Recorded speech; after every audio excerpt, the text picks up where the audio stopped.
Hello and welcome to KahindoTech. In this video, I'll show you how to add a YouTube channel to Musical.ly.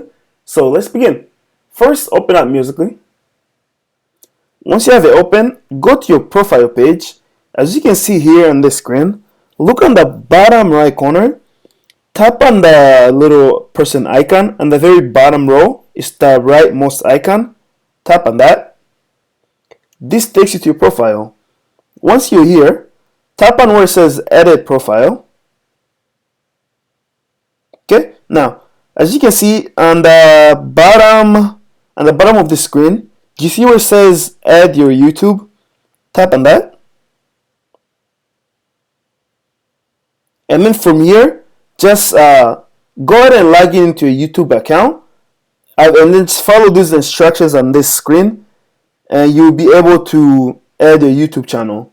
And then just after you're done, make sure you look on the upper right corner and tap on where it says save. Then that's how you add your YouTube channel to Musical.ly. If you have any other questions or comments, please leave them in the comment section below. If you like that video, give it a thumbs up and definitely subscribe to my channel for more videos like this. Thank you for watching.